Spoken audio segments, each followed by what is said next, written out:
Hello everybody and welcome to the Puzzle Box. I'm Alex or Arganian or whatever you want to call me, and in today's video I want to go through 7 tips and tricks that you may or may not know about Unreal Engine 5 or 4.27 or 5.1. These apply in pretty much all of the Unreal Engine version. Like and comment if you've learned something new, or walk away or dislike if you haven't.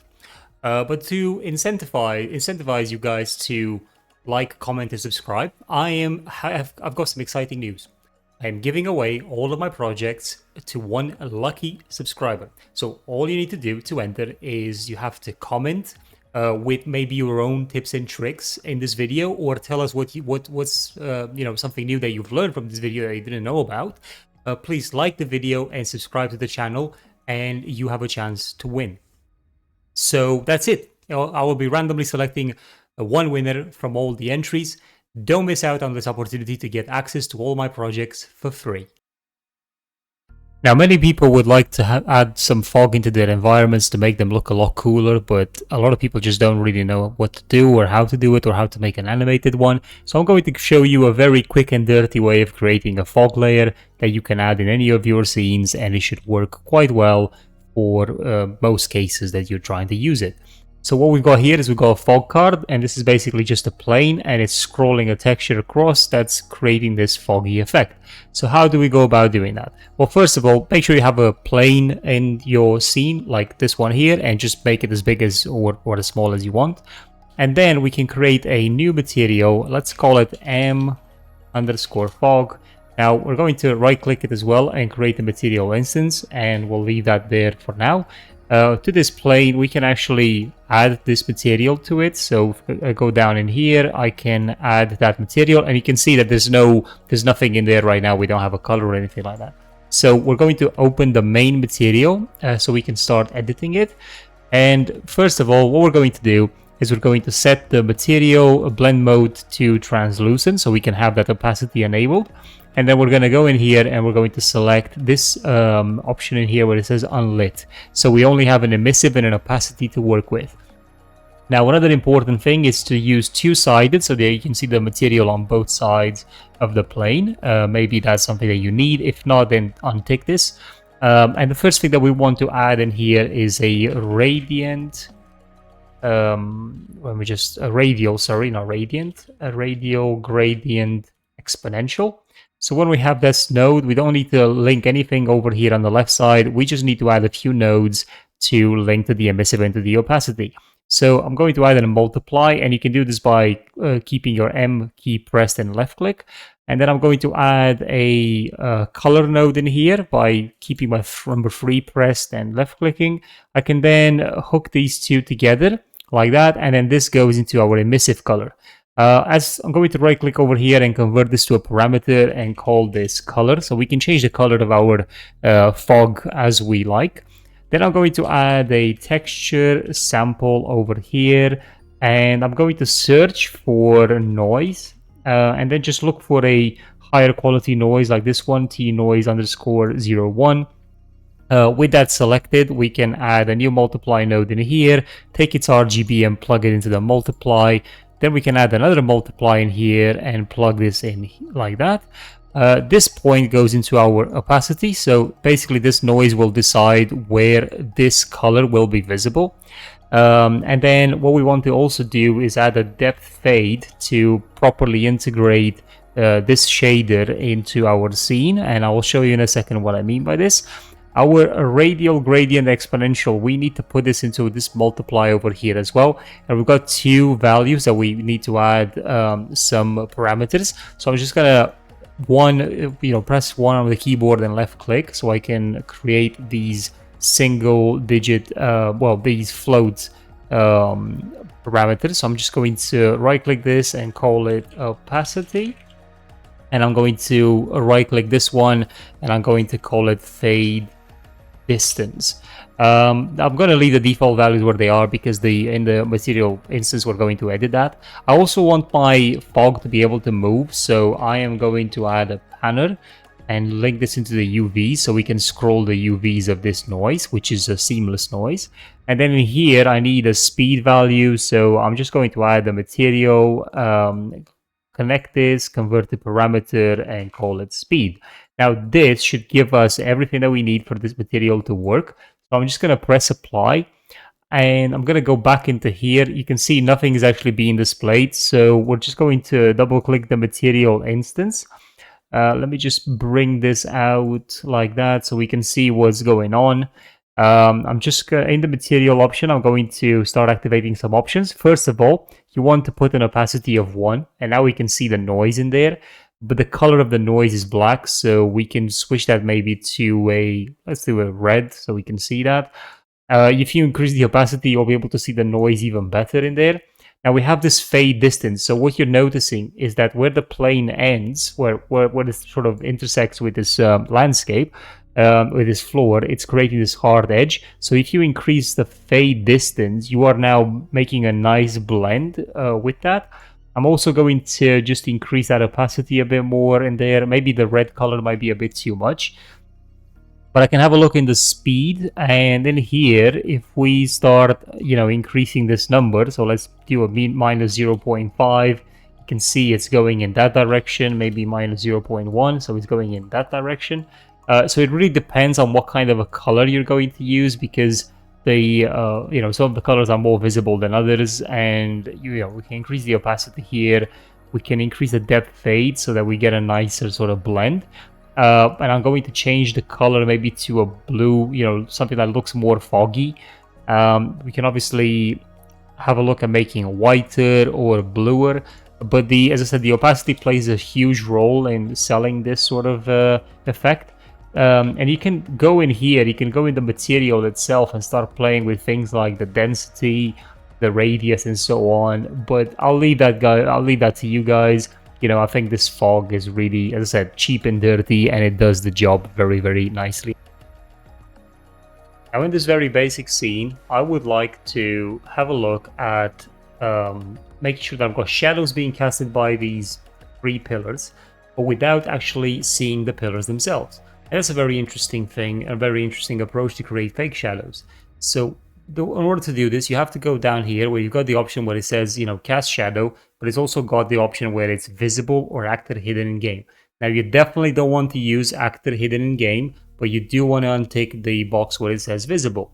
When you do this, the mesh disappears, but there's no shadow being casted. Now, if you actually want to cast the shadow, there is an option in here where it says hidden shadow. So you press that button, the shadow is being created by the pillar, even though we can't see the pillar itself. And very interestingly, we're also seeing the shadow from this light that we have over here.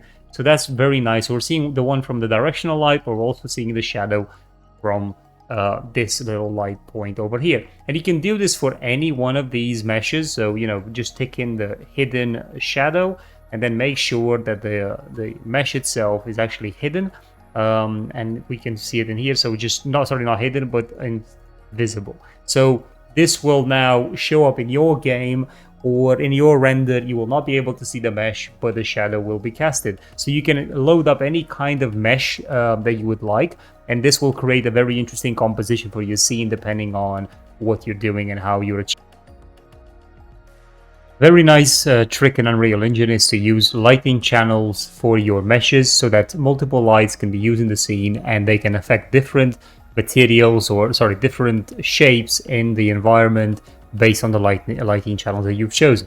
So the lighting channels is something that's at the mesh level, but also at the light level.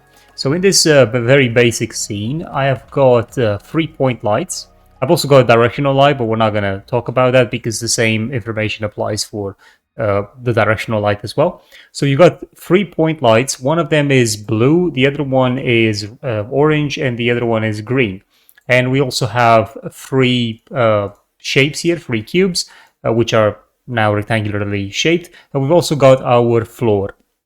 So what we want to do is to go to the point light, select it, and then type in here light channel, and then you'll see that you can find the light channels in the light category under the advanced tab, and then you've got 3 channels. So if we let the blue light on light channel 0, but then we select the next color and we deselect 0 and we put 1. By the way, you can have both of these affected, but we'll just put it to light channel of 1, and you'll see that now it doesn't affect anything in the world anymore. And then if we go to the point light number 3 and we put that to channel 2, you'll see that again it's not affecting anything else in the world anymore. And that's because nothing in the world is actually expecting light channel 2 or 1. It's only expecting light channel of 0. So if we select this cube over here and we change it to 1, and then we select this one over here and we change it to 2, you are now seeing that they are affected only by the green. This one is affected by the green light, this one is affected by the orange light, and this one by the blue light. And we can also select the floor, and then we can put, we want this to be affected by all the lights, all the light channels. If we deselect all of them, then none of these lights will affect the floor. Or at least it shouldn't, although I am seeing a bit of bleeding in here from the light, and that's because this will happen due to the lumen part of it. Because you see, the one thing that you're noticing over here is that if I take this rectangular shape away, there's no light being cast on the floor anymore. Again, this is only a lumen thing. It wouldn't really work if you weren't using lumen. It would work, I believe, in the path tracer, but it wouldn't work in the normal standard lighting in Unreal Engine. But that's a very powerful tool and a very interesting way of creating different light blends in your environment by using a lighting channel. Now here's a tip to help you to animate material parameters inside a movie sequencer. I know a lot of people are, struggling with this because it's not very straightforward, and there are a few ways to go about this, but I'm going to show you today how you can do it directly through the sequencer, and it should be quite, you should be able to grip this under the understanding of this sort of process quite easily. So let's just assume we want to animate the plane in here that's running this mfog instance that we've created. So I'm just going to drag the plane in the material in the sequencer. And now I can see the plane and I can see the transform. Now the transform affects the plane itself, but we want to animate the material. So what I'm going to do is I'm going to click this track button, and we've got in here static mesh component. So you want to track that. And then with that added, we can now press the track button again, and we can select element 0, which is under the material parameters tab. So we can select that. And now when we press the track button of the material element, we can see color, fade, distance, opacity, and speed, which are things that we've set up in here when we created the material, and we then created the material instance of that. And this allows us to now pretty much select any of them or all of them. So let's just look for opacity, and I can have an opacity of, let's say, 1 at this point. But when I get to this frame, I would like an opacity of 5. So if I go back and I press play, you can now see the opacity of the material increasing from 1 to 5 as the this animation plays. That's a very neat and nice way to animate any kind of material from any setup, any mesh that has a material. You can animate it this way. Since we were just editing some materials earlier to create the fog card, I'm going to have a look at this material graph here. I'm not really happy with how it looks because it can get very cluttered if you complicate the material. So this next tip is all about rerouting your nodes. And what this means is, let's say you've got your nodes, that are quite badly placed like this, right? And it's a whole mess, and you've got loads of nodes sort of on top of another. Now, very importantly, if you select all of them and press Q on the keyboard, on the keyboard, it will sort of line them all up like this. But this is not going to be very useful to us because it's still overlapping a lot of them. So what we know is that we've got the multiply over here, and we've got the color, which is fine. Then we have this texture sample and this gradient exponential. Now, one thing that I can do is I can select these two and press Q, which will then line them up quite nicely. I can leave this over there like that. Drag this speed down, drag these parameters over here. I can also line those up. Again, I'm just going to put this over here like that. And then we've got this texture sample, which is kind of getting in the way with these multiplies. So again, it's just important to work out what we're going to do with them to make it look a lot nicer. So one thing also to note is that you can double click on a link like that, and thus you create a reroute node.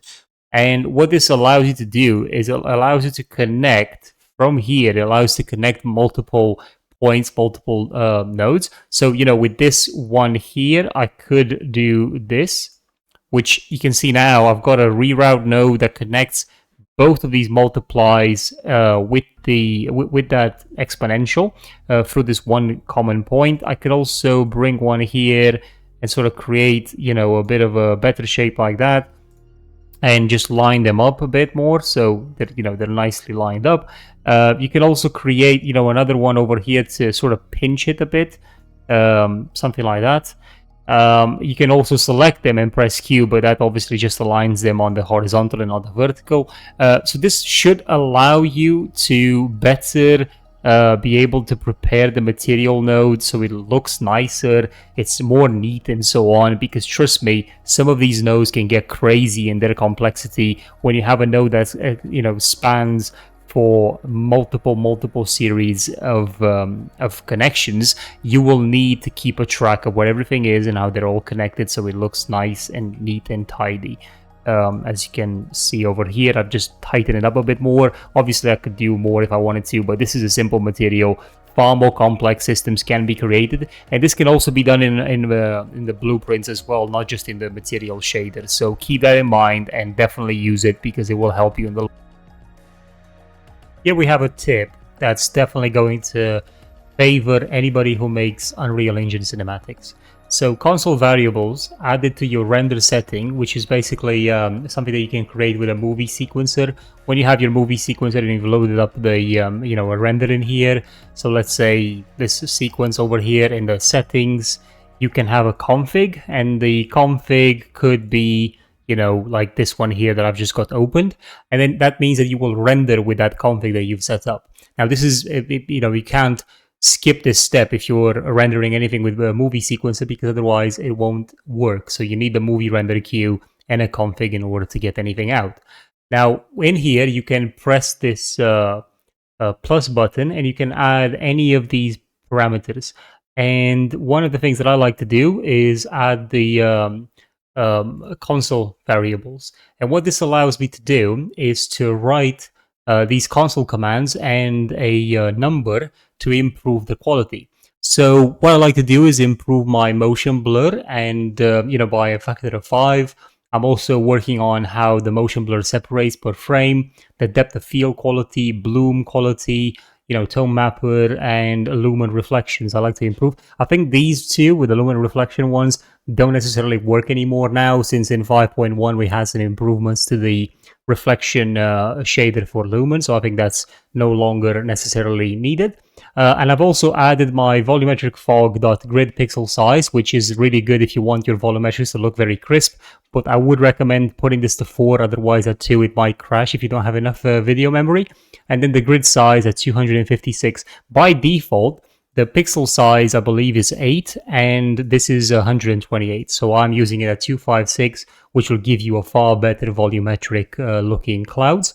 This is not affecting clouds from the volumetric cloud actor. This is affecting volumetrics from techniques such as ray marching and things like that.